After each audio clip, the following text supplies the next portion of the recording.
Task. Bien, vamos a ver otros temas porque mujeres ucranianas acusan violaciones a derechos humanos de parte de soldados rusos. La ONU llama a investigar las denuncias porque se trata de violaciones sexuales y también abusos.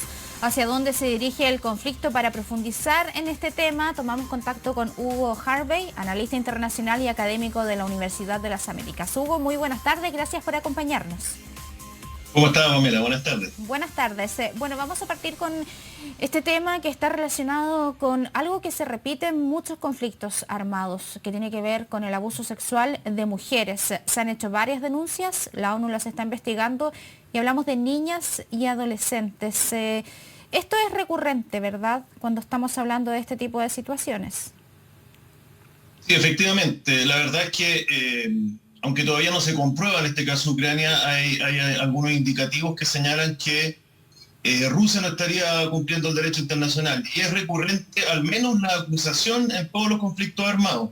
Si después se investiga y se comprueba, eso son historias que han ido en desarrollo y que se saben después que terminan los conflictos. Pero lo que sí, como le decía, hay algunos antecedentes que podrían haber violaciones a los derechos humanos por parte de las tropas rusas, pero no necesariamente o no exclusivamente en temas de abuso sexual, sino que son mucho más amplias las violaciones que estaría cometiendo Rusia contra el derecho internacional humanitario, que es lo que rige para los conflictos armados.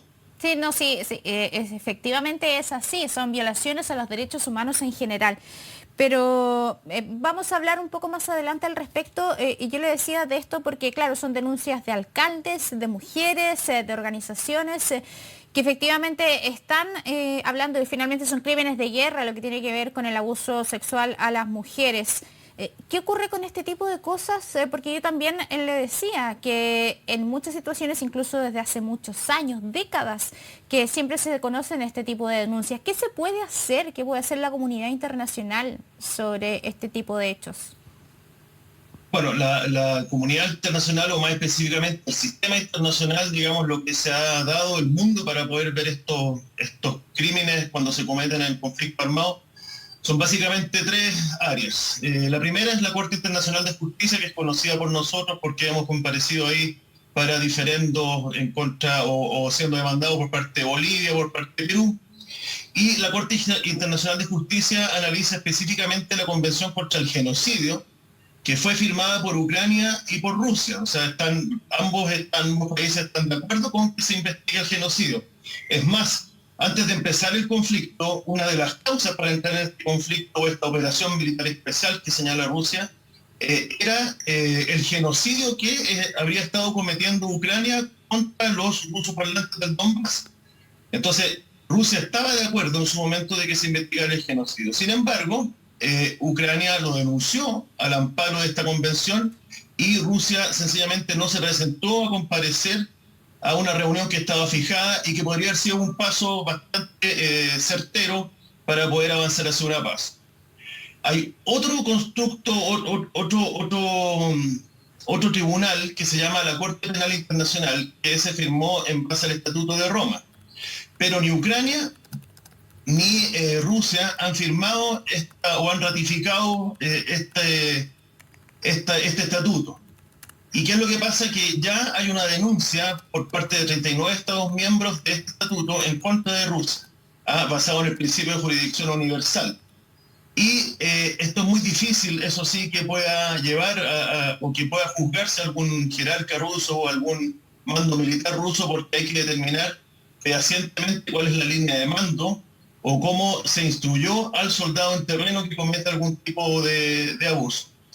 Y hay una tercera opción que sería crear un tribunal ad hoc, como fue para Yugoslavia, por ejemplo, como fue para Ruanda, pero ahí se necesita que el Consejo de Seguridad concuerde en una creación de un tribunal de este tipo, y ahí es bastante difícil porque hemos visto cómo el Consejo de Seguridad ha sido escenario de distintos vetos y acusaciones cruzadas. Por lo tanto yo dificulto mucho que el Consejo de Seguridad pueda conformar esto así, porque estaría el veto de Rusia y quizás el veto de China, o por lo menos la abstención de China, que es lo que hemos visto en este último tiempo.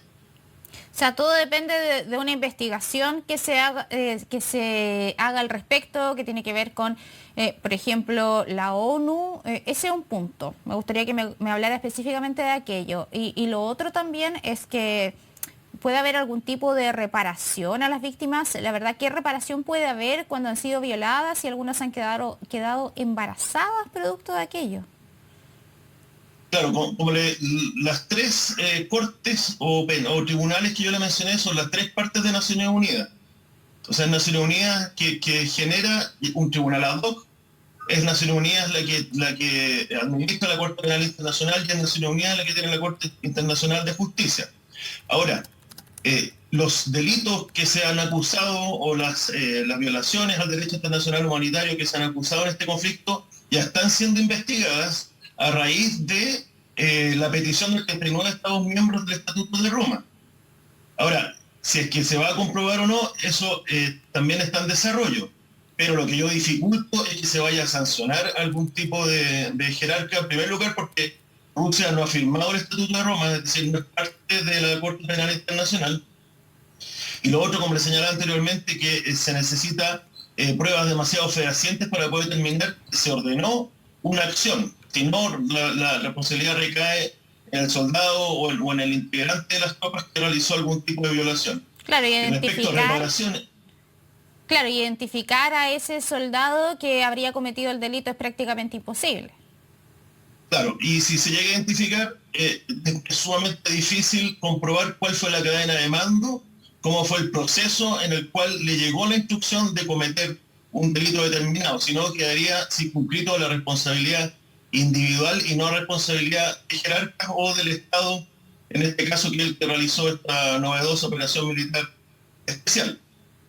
Y cuando hablamos de víctimas en general, tenemos las mujeres que sufren este tipo de abusos, pero esto se suma a una serie de otras violaciones en general a los derechos humanos, personas que han sido asesinadas, heridos, y así una serie de hechos que han tenido que enfrentar mayoritariamente los ucranianos, el desplazarse también.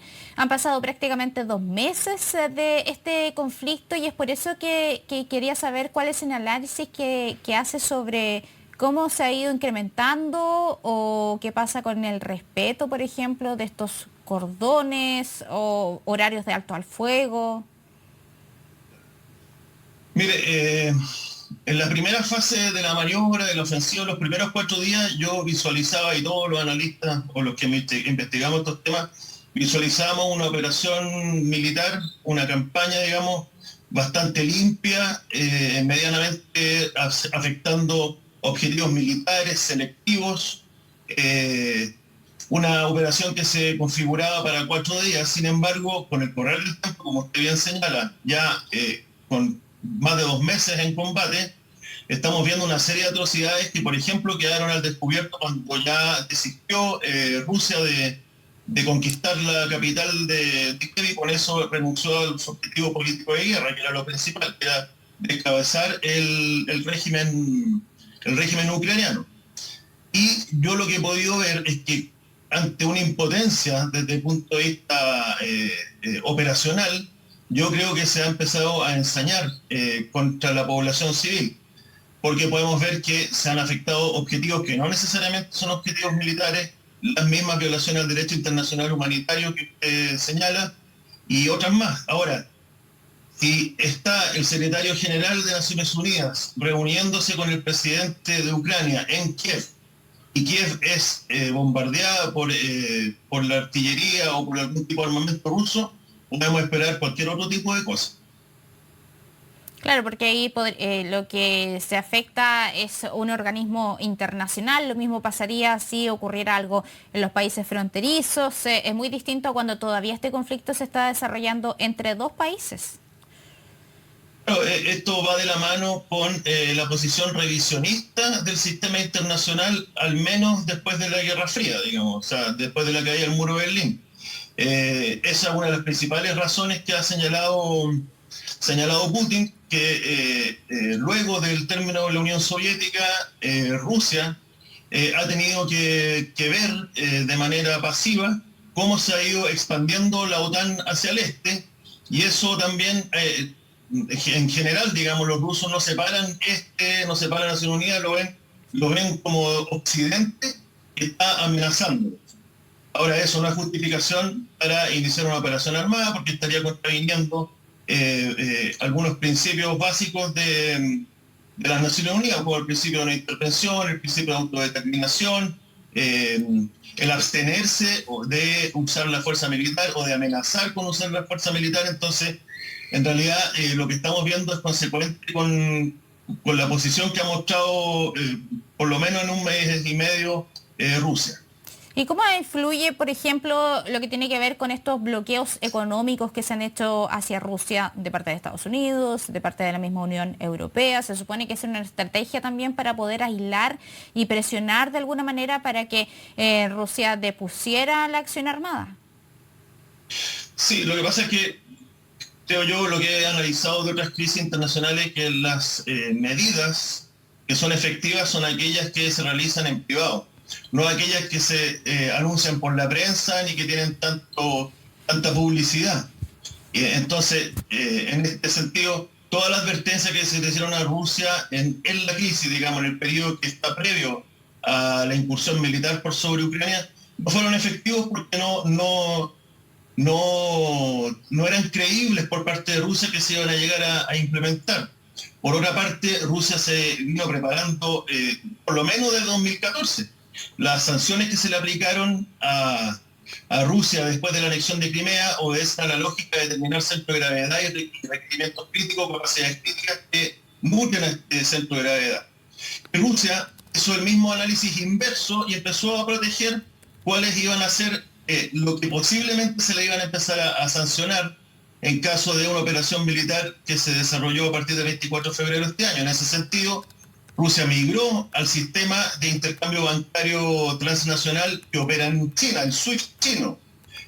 Rusia empezó a separar los capitales de los jerarcas que eran más proclives al gobierno, es decir, tiene toda una preparación y podemos ver como en un primer momento de la guerra, a raíz de las sanciones, el rublo se vio fuertemente afectado, hoy en día se encuentra un poco más recuperado. Y por otra parte, Rusia ya está amenazando con cortar el gas a los países que le adquieren este combustible en caso de que no se le pague en rublos, por ejemplo. Bien, Hugo Harvey, muchas gracias por acompañarnos durante esta jornada y poder hablar sobre lo que está ocurriendo allí en este conflicto entre Ucrania y Rusia. Que tenga muy buena tarde.